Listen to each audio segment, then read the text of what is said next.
Soalnya ada juga dulu aku pernah nge-gimbal, hari ini gimbal udah keren-keren, gaya datang udah tatoan, mau gimbal, tiba-tiba dia posting. Ibunya datang nangis. Mas, tolong anak saya harus dibongkar. Ada juga yang nge-gimbal hari ini udah keren, besok istrinya datang ya. Nah, minta balikin duitnya. Itu juga pernah ada. Bener kan? Proses yang paling sulit itu untuk repair rambut yang udah bertahun-tahun nggak pernah di repair, dan rambut-rambut baru numbuh itu udah nyatu banget gitu. Halo Dreaders, kembali lagi di Dreadwise yang sudah lama kita tidak berjumpa, dan kali ini Dreadwise bersama tim Dreaddog Bandung dan Jakarta.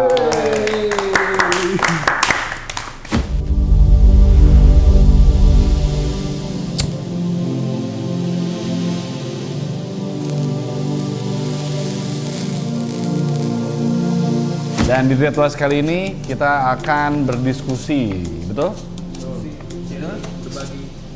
Berdiskusi, sharing, berbagi tentang pengalaman-pengalaman kita bekerja bersama customer-customer kita. Oke, kita akan perkenalkan dulu sebenarnya dari tim di Dreaddog Studio Indonesia ini. Kita punya dari Jakarta adalah siapa? Yudi, halo. Oke. Nama Yudi. Sama Maul dari Jakarta.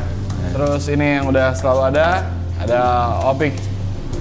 Oke, Opik Julian. Oke. Mungkin kalian udah tahu gua dari YouTube sebelum-sebelumnya. Oke.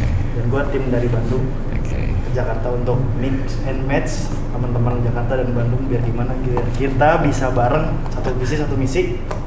Oke. Kenalan ya teh. Kenalan panjang. Amin. Sambutan. Iya, sambutan. Gue Diko alias Mahardinho.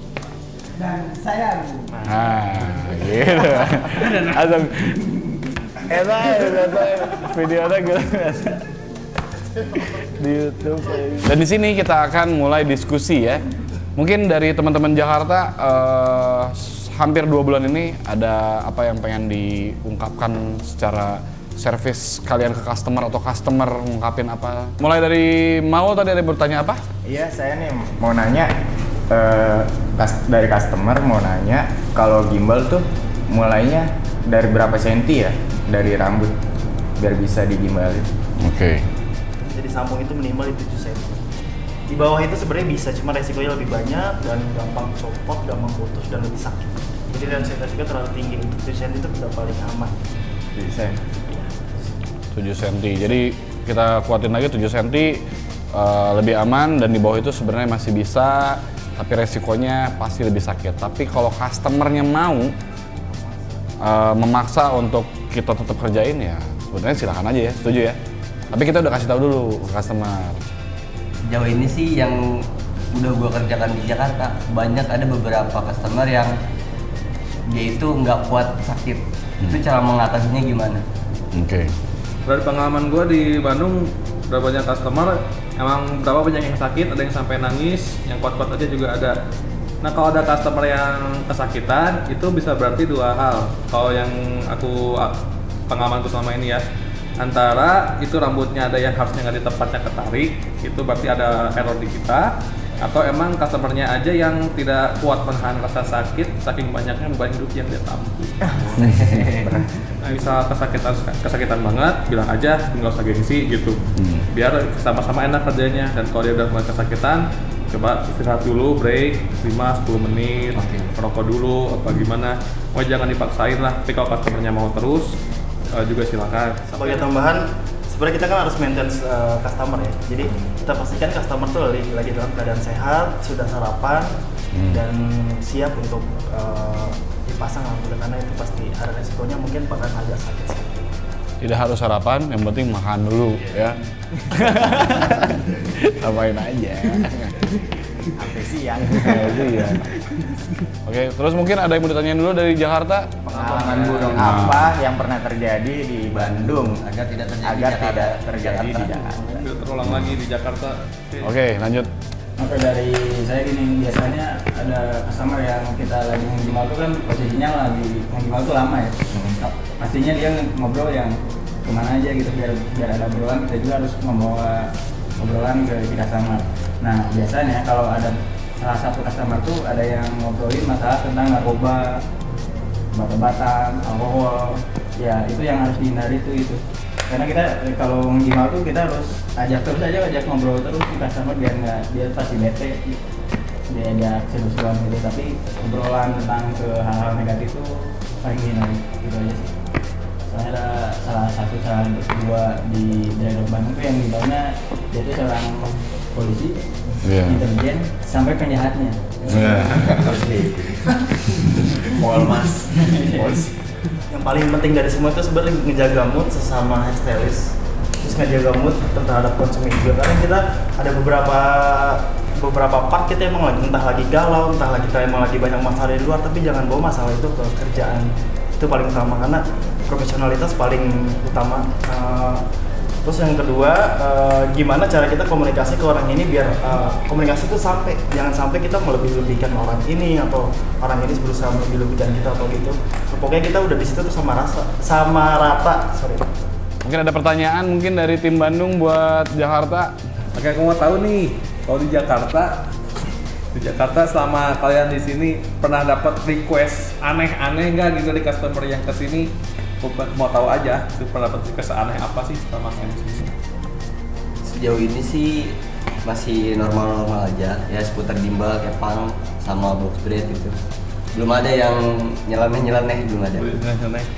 Yang paling aneh emang dia apa sih yang di Bandung paling aneh? Paling aneh. Ada beberapa yang aneh tuh kayak gimana contohnya? Aku pernah ada customerku teraneh. Ah. Customerku teraneh ada seseorang datang, enggak mau digimbal aja, pasang gimbal aja mau di mana? Di poni saya depan ini. Beneran? Iya beneran. Mau sepanjang apa? Segini aja. Pasang. Udah kan? Udah. Gini? Oke. Dan itu nggak divariasiin, cuman dia mau 3 helai pola biasa kita Nah, taruh. aku sarankan mau pakai cincin nggak usah, mau dibenangin Nggak. usah. Dia kayaknya lagi kena challenge mungkin. Iya. Tapi di samping itu kita harus menghargai. Menghargai. Karena kita mendapatkan customer yang memang kita targetkan orang-orang yang mau eksplorasi. Memang kita harus siap karena kita harus memberikan banyak referensi dan kita sebagai seniman gitu, kita sebut hair stylist, hair artist untuk bahwa customer percaya sama kita, entah itu tadi ngomongin karirnya seperti apa, orangnya seperti apa, itu tetap kita hargain karena itu jadi prestasi buat kita. Ya tadi bener ya, tiba-tiba guru, tiba-tiba polisi, tiba-tiba nenek-nenek kita pernah, tiba-tiba supir taksi. Jadi kita nggak bisa mengkategorikan customer kita. Pokoknya datang ke kita layani dengan baik. Mereka maunya apa ya kita do the best aja buat customer kita. Selama kalian di sini, kerjaan yang kalian paling berat lakuin di sini tuh yang mana? Kerjaan apa? Coba mau Di dulu. sini sih belum ada ya. Tapi kalau soal motong, kalau yang habis kena razia rambut dari guru itu yang susah sih. Kadang ibunya sering bawa maunya sama rata gitu, tapi nggak mau pendek. Saya jadi bingung mau pihak kemana gitu. Tapi mungkin kalau nemuin kayak gitu kamu harus jadi pihak tengah bahwa ditanyakan dulu ini fungsinya buat apa. Kalau saya sih kalau mikir cukur kayaknya gitu deh, karirnya apa, ibunya minta apa, anak minta apa, ambil tengahnya mungkin. Ini dong botak. Ambil tengahnya. Soalnya ada juga dulu aku pernah ngegimbal, hari ini gimbal udah keren-keren, gaya datang udah tatoan, mau gimbal, tiba-tiba dia posting. Ibunya datang nangis. Mas, tolong anak saya harus dibongkar. Saya bilang, saya ngikut aja mana yang baik. Karena saya hanya sebagai ngikutin apa kata customer. Terus kata anaknya langsung ngomong, Mas ya tolong potong aja. Jadi habis di situ kita nggak tahu karena ada drama di toko, tiba-tiba ada ibunya yang nangis, ada anak yang udah bronx, tapi ternyata ada ibunya dia langsung juga bingung. Nah kita harus ada di tengah kayak bereskan dulu mereka, baru kita datang gimana mau dilanjut atau harus kayak gimana. Mas sudah anak saya potong aja, langsung saya tanya lagi sama anaknya, oke mas kita potong lagi ya. Ya jadi kita harus tahu posisi kita, kadang-kadang itu ribut anak sama orang tua juga ada. ada juga yang ngegimbal hari ini udah keren, besok istrinya datang ya. Nah, minta balikin duitnya. Itu juga pernah ada. Bener kan? Pernah. Minta balikin duitnya, minta balikin produknya, itu ada kayak gitu. Jadi kita harus mengantisipasi hal-hal. Yang terpenting adalah proses kita juga udah ngasih tahu sebelum kita kerjain, kita tanya dulu apa profesinya apa. Itu kan karena obrolan ya. Jadi ketika nanti ada masalah tuh kita udah tahu dari apa kata si customer ke kita. Di samping itu dari kasir yang kita lakukan kayak quantity, harga, kita juga udah nge-share ke mereka. Kadang-kadang ada juga yang mereka takutnya komplain merasa dimahalin atau merasa ditipu sama kita. Nah, itu yang kita hindarin. Sebenarnya kita udah ngasih tahu bahwa harga gimbal kita seperti ini, proses kita seperti ini, sakitnya seperti ini. Jadi mereka udah siap secara datang ke sini emang udah siap rambutnya mau diapain sama kita. Mungkin dari pengalaman ngegimbal sebelumnya juga bisa masuk ya? Bisa ya? Karena mungkin kita bisa menengahi bedanya ngegimbal zaman dulu dan ngegimbal zaman sekarang. Itu yang kita tegaskan. Proses yang paling sulit itu untuk repair rambut yang udah bertahun-tahun nggak pernah di repair, dan rambut-rambut baru numbuh itu udah nyatu banget gitu kan. Jadi udah nggak kepisah-pisah. Jadi itu ada 5 gimbalan, satu akar, dan itu prosesnya untuk melepasnya butuh effort banget sih. Itu bisa sampai berapa lama ngerjain repair kayak gitu tuh? Wah, itu bisa nyampe 5 jam, mungkin bisa nyampe 5 jam lebih. 5 jam lebih. Tergantung si komposisi rambutnya juga dan tingkat kesulitannya juga untuk ngelepasin satu persatu. Jadi untuk hari ini di YouTube Dreadwise kita memang sengaja untuk mempertemukan Jakarta dan Bandung agar kita menyamaratakan apa yang terjadi di customer. Jadi bahwa customer yang datang ke Dreadtalk Bandung sama Jakarta, mereka sama servisnya seperti apa yang kita lakukan. Yang beda hanya harga. Jadi mungkin dari segala operasional itu juga berbeda, dan kita harapkan kualitas kita sama semua. Jadi tolong yang di Bandung, yang di Jakarta kita saling bantu. Yang Jakarta mungkin pengalamannya belum sebanyak yang di Bandung, kita sama-sama nge-share supaya kita sama-sama kuat. Dan di sini kita sebagai hair artist, kita kadang-kadang ada beberapa customer yang kita harus jadi penengah, terus kita harus jadi solusi buat mereka. Kita juga harus memberikan kepercayaan diri kepada customer kita. Apa yang kita kerjakan itu adalah poin utama kita di Dreadtalk Studio. Yang pasti jaga omongan kita sama-sama kuat. Kita harus tegaskan bahwa kerjaan kita menyenangkan. Oke? Kurang lebih seperti itu. Oke Dreaders, untuk kalian yang nonton video ini jangan lupa untuk datang ke Dreadtalk Studio Jakarta. Kita ada di Jalan Panglima Poli 4 nomor 30. Dan yang di Bandung tetap buka. Jadi kalian tinggal pilih nih mau datang ke Bandung atau mau ke Jakarta. Dan bisa jadi di Jakarta juga ketemu yang di Bandung. Dan yang di Bandung bisa ketemu yang di Jakarta. Pokoknya kita sama-sama aja ada di Dreadtalk Studio. Terima kasih buat teman-temanku, keluargaku yang ada di Jakarta dan di Bandung. Balik.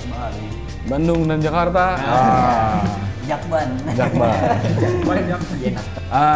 Dan jangan lupa untuk para Dreaders juga semoga sehat selalu. Nah, jadi kadinya ya. Terima kasih udah baru. Oke, gitu aja Dreaders. Terima kasih buat para teman-teman di Dreadtalk Studio, untuk tim Bandung dan Jakarta, dan juga para Dreaders mania di sana. Kita akan bertemu lagi di YouTube selanjutnya. Rise and Shine.